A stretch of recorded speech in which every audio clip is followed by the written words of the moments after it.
θα κλείσουν σχολεία, νοσοκομεία και πολλές δημόσιες υπηρεσίες. Θα υπάρχει αίμα. Δεν θα έχουμε χρήματα για να εισάγουμε τρόφιμα. Φάρμακα που εισάγονται σε μεγάλες ποσότητες θα λείψουν από την αγορά. Ενώ οι συνταξιούχοι θα εγκαταλειφθούν στην τύχη τους πρακτικά, χωρίς κοινωνικό κράτος. Να πάμε στο διάολο και πιο χαμηλά με τη δραχμή.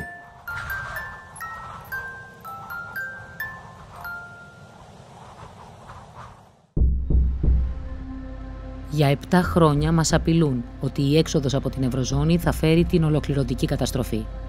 Όλα τα δεινά όμως με τα οποία μας τρομοκρατούσαν ήρθαν, χωρίς να κερδίσουμε κανένα από τα πλεονεκτήματα που θα έφερνε το εθνικό νόμισμα. Το ΑΕΠ μειώθηκε κατά 25%, όσο και στη Γερμανία όταν έχασε τον Πρώτο Παγκόσμιο Πόλεμο. Πετάξαμε 1 στους 2 νέους στην ανεργία και διώξαμε από τη χώρα την καλύτερα καταρτισμένη γενιά στην ελληνική ιστορία. Και όλα αυτά για να δούμε το χρέος να αυξάνεται.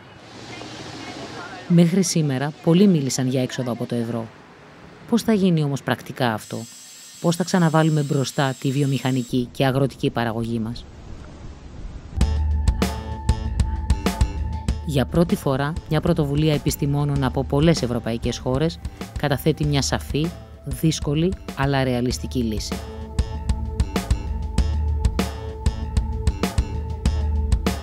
Το Ευρωπαϊκό Δίκτυο Ερευνών Κοινωνικής και Οικονομικής Πολιτικής είναι μια ανεξάρτητη αστική μη κερδοσκοπική εταιρεία που ιδρύθηκε στις αρχές του 2016 με σκοπό να συμβάλλει στην πολιτική συζήτηση στην Ελλάδα και στην Ευρώπη.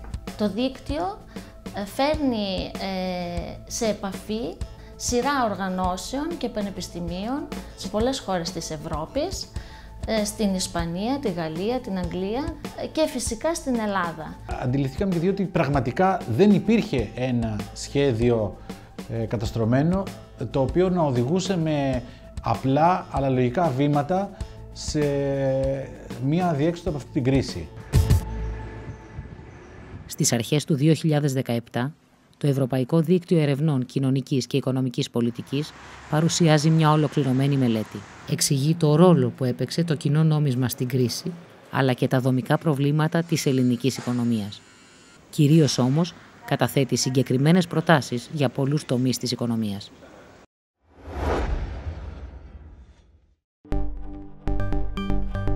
Όλος αυτός ο μηχανισμός του κοινού νομίσματος μπορεί να θεωρηθεί ένα τεράστιο ιστορικό λάθος.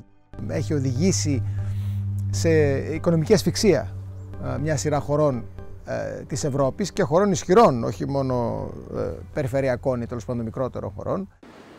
Για να καταλάβει κανείς την αποτυχία της Νομισματικής Ένωσης πρέπει να ξεκινήσει από τη Γερμανία, όχι τις χώρες της περιφέρειας.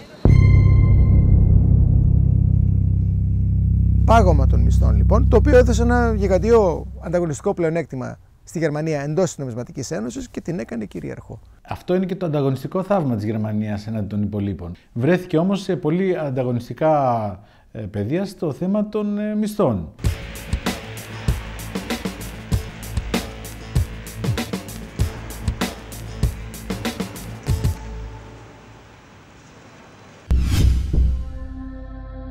Η Ελλάδα δεν είναι άμυρη ευθυνών για την κρίση.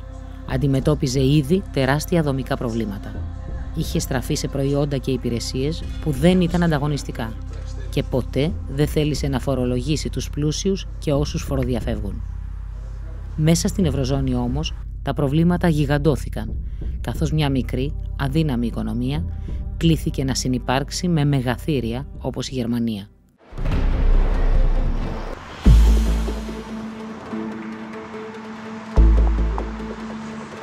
Προτιμήθηκε και επιβλήθηκε από τη Γερμανία, που ήταν και ο μεγάλος δανειστής, ήταν να περάσει το κόστος στην περιφέρεια. Η λιτότητα σταθεροποίησε την Ελλάδα, τσακίζοντας την οικονομία.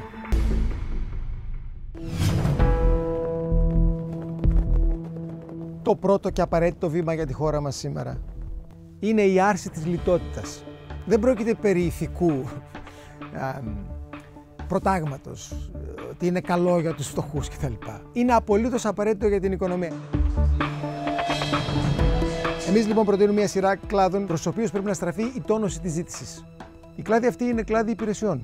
Αυτή είναι η δομή της ελληνικής οικονομίας σήμερα. Εκεί έχει μετακινηθεί το κέντρο βάρους.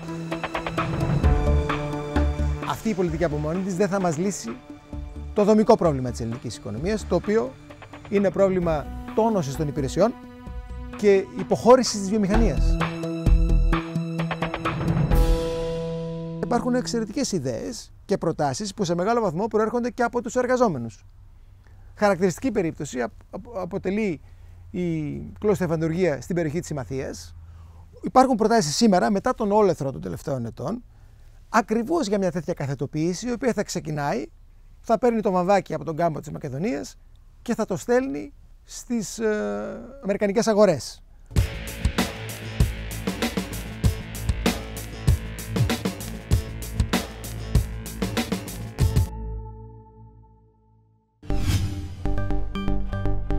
Οι σοβαροί οικονομολόγοι συμφωνούν ότι οι προοπτικές της ελληνικής οικονομίας εκτός Ευρωζώνης είναι πολύ καλύτερες μεσοπρόθεσμα και μακροπρόθεσμα σε σχέση με αυτό που υπάρχει σήμερα. Το πρόβλημα είναι το βραχυπρόθεσμο.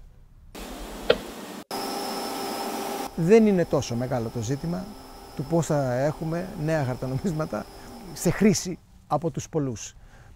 Μια μικρή προετοιμασία χρειάζεται, υπάρχουν πάρα πολλοί πρόθυμοι να εκτυπώσουν χαρτονόμισμα για μας και μπορούμε να το κάνουμε και εμείς. Οι καταθέσεις θα αλλάξουν από ευρώ σε δραχμές σε βάση 1/1, αλλά και τα χρέη από ευρώ σε δραχμές 1/1. Στη βάση λοιπόν αυτή κερδισμένος θα βγει ο πολύς κόσμος, γιατί και τα χρέη του θα αλλάξουν από ευρώ σε νέες δραχμές. Θα υπάρξει υποτίμηση, η οποία μπορεί να είναι σημαντική στην αρχή, στη μελέτη που κάναμε. Δείχνουμε ότι ακόμα και με υποτίμηση 30 με 50% οι επιπτώσεις στον πληθωρισμό θα είναι πολύ περιορισμένες. Η προοπτική δηλαδή υπερπληθωρισμού απλώς δεν υπάρχει τη στιγμή αυτή στη χώρα μας.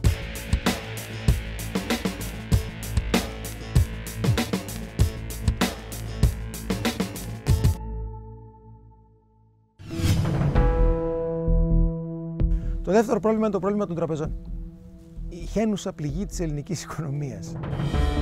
Πρέπει να μπουν σε δημόσια ιδιοκτησία και δημόσιο έλεγχο. Πρώτον, για να αποφευθεί η κατάρρευση που θα προκαλούσε η αλλαγή του νομίσματος, και δεύτερον, για να παίξουν τον ρόλο που πρέπει ως μοχλός για την άσκηση της βιομηχανικής πολιτικής και της τόνωσης της γεωργίας.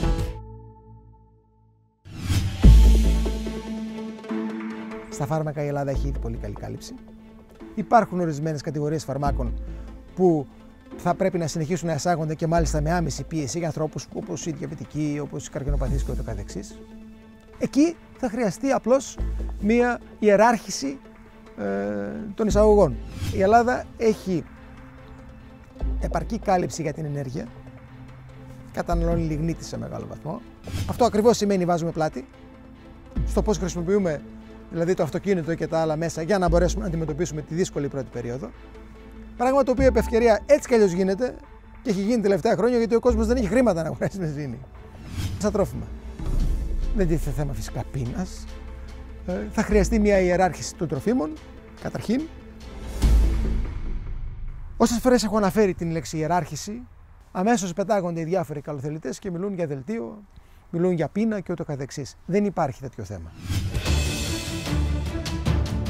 Η επιστροφή σε εθνικό νόμισμα δεν μπορεί και δεν πρέπει να γίνει με τους όρους αυτών που μας έφεραν στη σημερινή κατάσταση. Η απόφαση ανήκει στους πολίτες. Το νέο νόμισμα θα είναι απλώς ένα εργαλείο για να βελτιώσουν τις δικές τους συνθήκες ζωής και κυρίως ένα μέσο για να διασώσουμε την πραγματική ευρωπαϊκή αλληλεγγύη.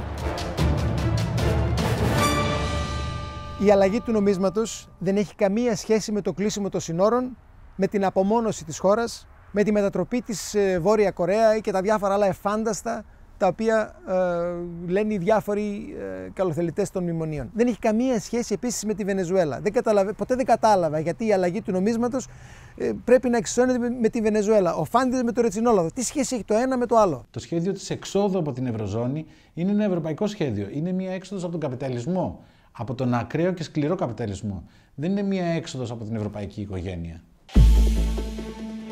Λένε ότι ίσως θα έπρεπε να έχουμε φύγει από την Νομισματική Ένωση το 2010. Αλλά τώρα, μετά την καταστροφή των τελευταίων χρόνων, λένε ότι είμαστε πολύ μικροί και πολύ αδύναμοι. Η απάντησή μου είναι ότι ακριβώς επειδή είμαστε μικροί και αδύναμοι, ακριβώς επειδή έχει αποσυνδεθεί ο οικονομικός ιστός, πρέπει να φύγουμε από την Νομισματική Ένωση και να επιδιώξουμε μια διαφορετική τελείως σχέση με την Ευρωπαϊκή Ένωση. Δεν είμαστε δηλαδή χωρίς ελπίδα και δεν είμαστε χωρίς δυνάμεις.